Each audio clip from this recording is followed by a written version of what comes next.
Fakta tentang 5 dampak negatif perang bagi hewan atau satwa liar.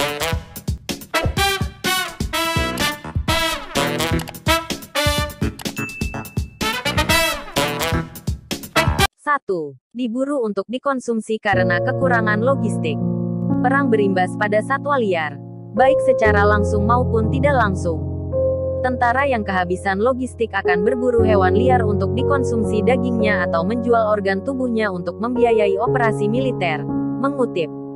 Selain itu, perang memperparah kemiskinan sehingga masyarakat setempat terpaksa beralih ke daging hewan liar, bushmeat, supaya bisa bertahan hidup. Padahal, itu berpotensi menyebabkan zoonosis, yaitu penyakit yang ditularkan dari hewan ke manusia. 2. Tewas karena terkena senjata, ranjau darat, atau bahan kimia. Tidak seperti manusia, hewan tidak bisa membaca papan peringatan di atas. Tanpa sadar, mereka memasuki kawasan berisi ranjau darat dan akhirnya tewas di tempat. Hewan juga rentan terkena senjata atau bahan kimia yang digunakan dalam konflik. Dilansir Irawadi, jumlah hewan yang terbunuh melebihi korban manusia, yang rata-rata menelan 25.000 korban setiap tahun.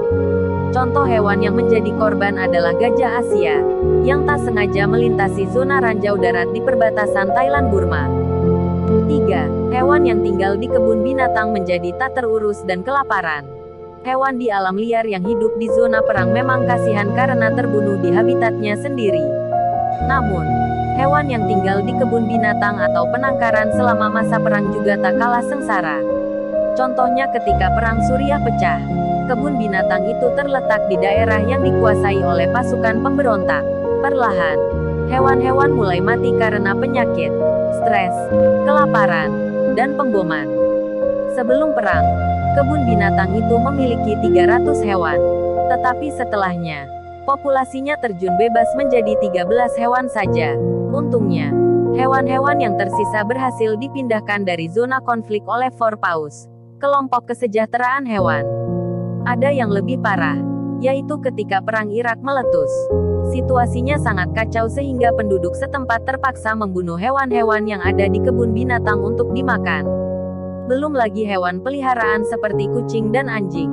Saat perang, prioritas utama manusia adalah menyelamatkan diri sendiri dan keluarganya.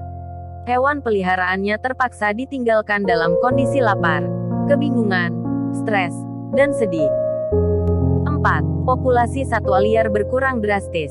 Berdasarkan studi yang diterbitkan dalam jurnal Nature di tahun 2018, hanya dengan 1 tahun perang dalam periode 20 tahun sudah cukup untuk mengacaukan populasi hewan di alam liar. Yang diteliti adalah konflik bersenjata di Afrika. Mereka menjelaskan bahwa ketika kondisi damai, populasi hewan umumnya stabil. Namun ketika habitat mereka terpapar konflik walau tingkat rendah sekalipun, populasinya akan menyusut dari waktu ke waktu. 5. Pasca perang, populasinya sulit untuk pulih kembali. Penelitian yang dilakukan oleh University of East Anglia menjadikan Angola sebagai studi kasus untuk mengetahui konsekuensi utama perang saudara terhadap mamalia hutan dan sabana. Perang saudara Angola sendiri berlangsung antara tahun-tahun 1975 sampai tahun 2002. Angola memiliki 2 kawasan lindung utama, yaitu Taman Nasional Kuicama dan Suaka Marga Satwa Kuicama. Hasilnya, populasi mamalia liar 77% lebih rendah pasca perang daripada sebelum perang. Terima kasih telah berkunjung di channel Animal Facts. Jangan lupa subscribe dan aktifkan loncengnya agar tidak ketinggalan fakta-fakta selanjutnya.